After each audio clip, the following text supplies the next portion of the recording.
हम लोग देखते हैं Bayes theorem and its application. Bayes theorem and its application. Bayes theorem क्या है इसको समझो ना। बेज थ्योरम किसी का प्रोबेबिलिटी निकालने का मेथड था तब जब एक ही चीज़ का दो कंडीशन देगा, एक ही चीज़ का दो कंडीशन है।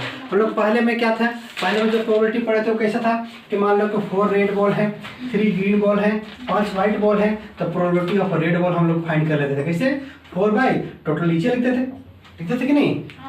तो इसमें क्या था, एक कंडीशन था तो रेड बॉल में 2-4 खराब भी है, ऐसा बोलते। एक ही चीज़ का हम दो कंडीशन बताते, तो उस केस के लिए हमको प्रोबेबिलिटी निकालने का अलग प्रोसेस चाहिए था, है ना। तो यहाँ पे बेज थ्योरम में क्या है, बेज थ्योरम में यही है कि अगर कोई एक चीज़ का दो कंडीशन देगा तो उसका हम प्रोबेबिलिटी कैसे फाइंड करेंगे, उसका प्रोसेस बताया गया है ना। जैसे देखो, मान लो कि कोई मशीन है, एक फॉर्मूला बता रहे हैं यहाँ पे हम लोग फॉर्मूला देख रहे हैं। मशीन है XYZ, मशीन क्या है बोलो तो XYZ। एक फॉर्म बना रहे हैं, फिर जनरल फॉर्म बताएंगे। मशीन XYZ है ना। तो XYZ मशीन है, कुछ ना कुछ प्रोडक्ट बनाता है, कुछ ना कुछ प्रोडक्ट बनाता है ना। तो मान लेते हैं कि बोल्ट बनाता है, बोल्ट वाला क्वेश्चन बुक में है। तो बोल्ट बनाते हैं या कोई भी टॉयज बनाता है, समझ लो ना।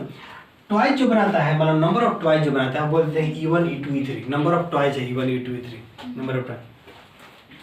उसका प्रोबेबिलिटी को क्या लिखेंगे, P1 P2 P3 लिखेंगे ना, ठीक है। अब बोल रहे हैं कि जो टॉयज बनाया उसमें कुछ खराब है, कुछ क्या बोले तो खराब है, 5 ठो खराब है, 10 ठो खराब है, 5-10 ये सब कमी है, या 1% 2% 3% जो है क्या है कि डिफेक्टिव है। क्या है बोले तो डिफेक्टिव। ई को अगर हम डिफेक्टिव बोलेंगे तो डिफेक्टिव का प्रोबेबिलिटी कैसे निकालेंगे। मशीन X वाला है तो E/1, मशीन Y वाला है तो E/2, मशीन Z वाला है तो E/3। इस तरह से डिफेक्टिव वाला का हम लिखेंगे। प्रोबेबिलिटी किसका निकालने बोलेगा हमको, हम लोग जानते हैं कि जिसका भी प्रोबेबिलिटी निकालने बोलता है उसको न्यूमरेटर में लिखते हैं। कहाँ लिखते हैं बताओ, न्यूमरेटर में लिखते हैं। इसी तरह से अगर हमको प्रोबेबिलिटी निकालना पड़ेगा मशीन Z का, किसका बताओ, Z का, तो Z वाला कौन है, ये Z वाला है और ये भी क्या है बोलो तो Z वाला है। दोनों को क्या कर देंगे हम लोग यहाँ पे प्रोडक्ट निकाल देंगे, ठीक है। और डिनोमिनेटर में क्या लिखेंगे, डिनोमिनेटर में क्या लिखेंगे, इसको इंटू करके प्लस का साइन देंगे, इसको इंटू करेंगे प्लस का साइन देंगे, इसको इंटू करेंगे प्लस का साइन देंगे। समझ में आगे बात कैसे लिखे इसको। तो E1 E2 E1 E1 E2 E2 E3 E3 कौन सा मशीन का निकाल रहे थे हम लोग बोले तो Z मशीन का। अगर हम Y मशीन का निकालते तो क्या लिखे थे, न्यूमरेटर में क्या लिखते हैं E2 वाला लिखते हैं ना। जो फाइंड ऊपर में हम E3 क्यों लिखे, अंकिता E3 क्यों लिखे, Z का निकाल रहे थे। कैसे निकाल रहे थे बोले तो Z का, तो Z वाला तो E3 है ना।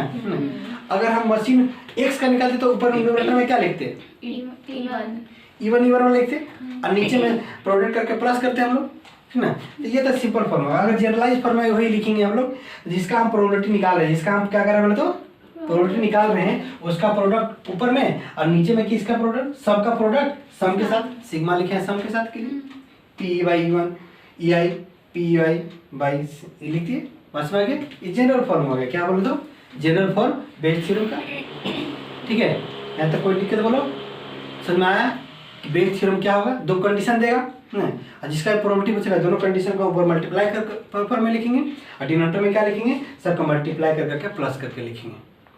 क्लियर है, कोई दिक्कत। एक क्वेश्चन बना के देखते हैं हम लोग।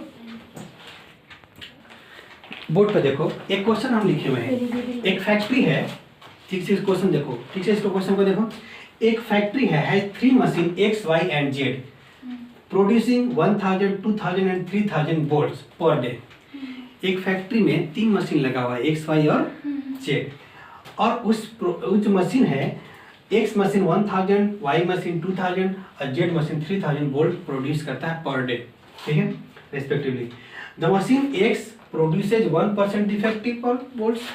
मशीन X जो है 1% डिफेक्टिव बोल्ट बनाता है, प्रोड्यूस 1% डिफेक्टिव बनाता है। Y जो प्रोड्यूस करता है 1.5% डिफेक्टिव बोल्ट, ठीक है। एंड Z जो प्रोड्यूस करता है वो 2% डिफेक्टिव बोल्ट प्रोड्यूस करता है ना। At the end of the day a bolt is drawn at random.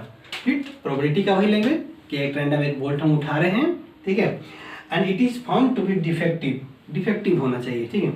तो व्हाट इज द नहीं डिफेक्टिव हो निकल जाता है। What is the probability that this defective bolt has been produced by machine X. जो डिफेक्टिव बल्ब हो वो कहाँ से होना चाहिए बोल तो मशीन एक्स से होना चाहिए, मशीन एक्स से होना चाहिए। वाई से भी बोल सकता है, जेड से भी बोल सकता है ना। तो सॉल्यूशन देखो, सॉल्यूशन को ठीक से देखो, सॉल्यूशन को ठीक सॉल्यूशन को देखो, है ना। Total number of bolts, total number of यहाँ देखो, total number of bolts, total number of bolts क्या हुआ, टोटल नंबर ऑफ बोल्ट्स बता तो 6000। हाँ मतलब 1000 प्लस 2000 प्लस 3000 इक्वल टू कितना हो गया बोले तो 6000 हो गया। अब हम मान लेते हैं let E1 equal to bolt produced by machine X, ठीक है। E2 मान लेते हैं, E2 equal to bolt produced by machine Y. E3 मान लेते हैं हम लोग bolt produced by machine Z, ठीक है। मैं आगे बात करते लिखिए। तो अगर हम यहाँ पर लिखेंगे आगे देखिए यहाँ पे प्रोबेबिलिटी ऑफ मशीन E1 जो बोल्ट है, ठीक, उसका प्रोबेबिलिटी क्या होगा बताओ तो कितना है बताओ 1000 है टोटल 1000 बाई 6000 है ना।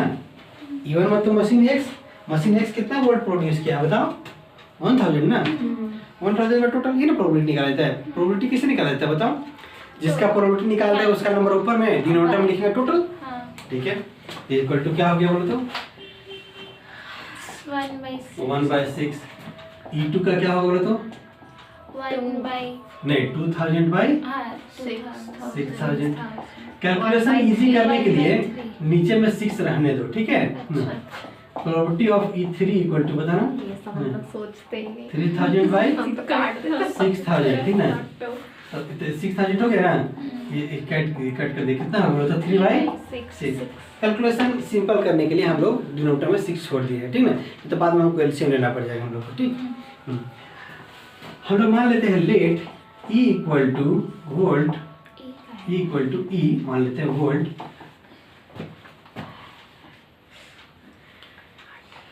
डिफेक्टिव वोल्ट, क्या मान लेते हैं तो डिफेक्टिव वोल्ट। हम E एक सिंबल बना रहे हैं जो डिफेक्टिव बल्ब के लिए बोलेगा, ठीक है ना।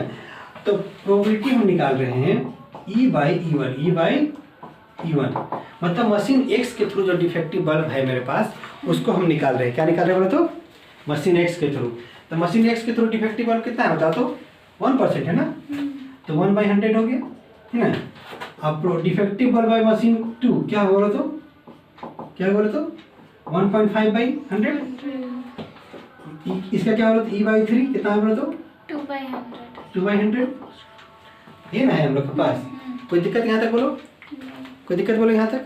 क्या लिखे हैं बताओ, पहले हम डिफेक्टिव बल्ब के बारे में लिखें, उसके पहले हम लोग क्या लिखे थे बताओ ना, सीधा वोल्ट के बारे में लिखे थे, है ना। अब हमको रिक्वायर्ड प्रोबेबिलिटी निकालना है। देखो required probability equal to P E1 by E। हम बताते थे उल्टा करके लिख देंगे इसको। किस मशीन का निकाला था बोला तो X का तो E1 है ना। इक्वल टू क्या लिखेंगे बताओ, इक्वल टू अगर हम फॉर्मूला यहाँ पे डिराइव करेंगे तो क्या लिखेंगे E1 into P E by E1 by denominator में क्या लिखेंगे सबका प्रोडक्ट का सम लिखेंगे। तो लिखेंगे P E1 into P E by E1 plus P E2 into P E by E2 plus P E3 P E by E3 है कि नहीं। समझिए क्या लिखे यहाँ पे P E बाई E3, ठीक है। यहाँ तक इक्वल हम लिखेंगे, इक्वल में वैल्यू लिखते हैं हम लोग, बता दो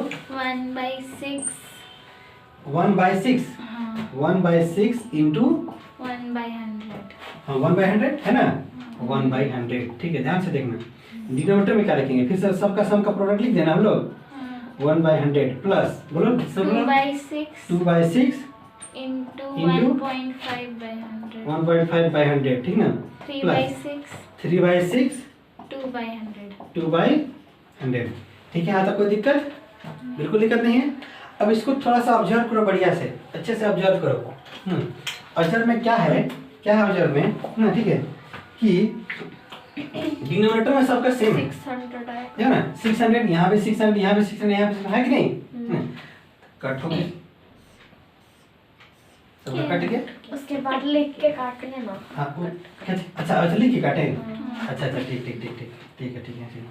एक बार बढ़िया से लिख लेते हैं इसको। इक्वल टू, फिर से बोलो, P1 कितना है? 1/6 है ना? 1/6 इंटू 1/100। Very good.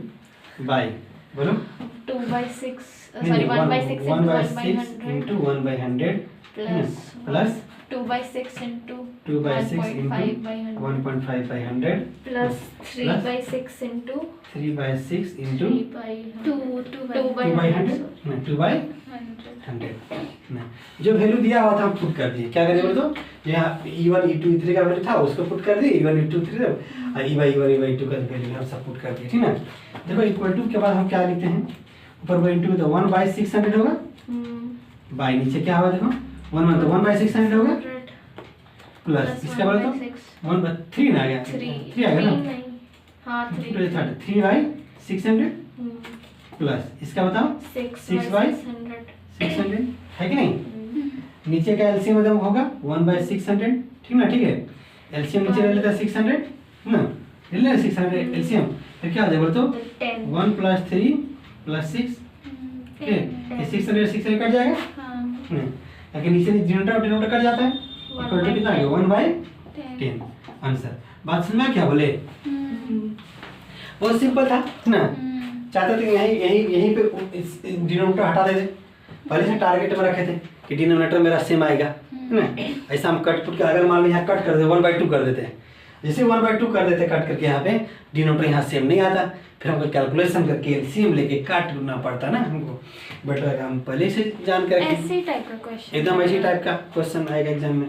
कितने मार्क्स में? 6 मार्क्स का आएगा, लेकिन 6 5 मार्क्स marks हट गया है, 5 5 में marks। भी प्रोबेबिलिटी हटा दिया। हाँ तो 4 मार्क्स में आएगा तब, 4 है, हाँ है ना, पास में आ गया वो ना। रखा ही होगा।